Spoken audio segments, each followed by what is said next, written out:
3 لوگوں سے دوستی اچھی نہیں، طفل سے، بچے سے دوستی اچھی نہیں. بھئی آدمی کی عمر 60 سال ہے، دوستی کس سے کر رہا ہے؟ 10 سال کے بچے سے. اس کی سوچ کیا ہے، اس کی سوچ کیا ہے، اس کا دماغ کیا، اس کا دماغ کیا، اس کے جو ہے جذبات کیا ہیں، 10 سال کے بچے کے جذبات کیا ہیں، بہت بڑا فرق رہتا ہے. تو دوستی کا ایک طریقہ کیا بتایا گیا کہ اپنی عمر کے لوگوں سے دوستی کرو، اپنے عمر سے بڑھ کر بھی نہیں، اپنے عمر سے کم لوگوں سے بھی دوستی نہیں. اسی طریقے سے طفل سے، نادان سے، بے وقوف سے، دیوانے سے بھی دوستی نہیں کرنا چاہیے. بے وقوف سے، دیوانے سے دوستی کریں گے تو کیا ہوگا؟ وہ دیوانہ بھی ہم کو دیوانہ بنا دے گا. وہ دیوانہ ہے ہی، بے وقوف ہے ہی، لیکن کیا ہوگا؟ وہ آدمی کیا کرے گا؟ ہم کو بھی بے وقوف بنا دے گا، اور اس کے صحبت میں رہیں گے لوگ کہیں گے کہ بھئی یہ بھی دیوانہ ہے، یہ بھی پاگل ہے، یہ بھی بے وقوف ہے، اسی لیے تو دیوانوں کے ساتھ رہتا ہے.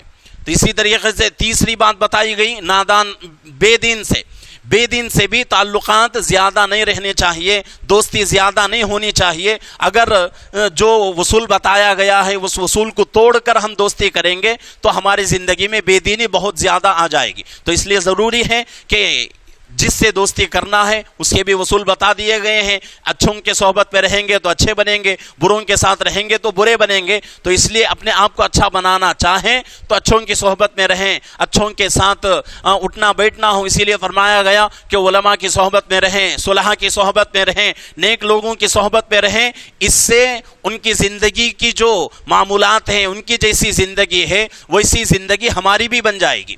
تو اس لیے ضروری ہے کہ اپنے تعلقات کو ایسے لوگوں سے مضبوط رکھیں جن کے اخلاق اچھے ہوں، جو دیندار ہوں، اس سے اپنے تعلقات کو مضبوط رکھیں. اللہ رب العزت سے دعا ہے کہ اللہ رب العزت ہم تمام کو قرآن کے احکامات کے مطابق زندگی گزارنے کی توفیق عطا فرمائے.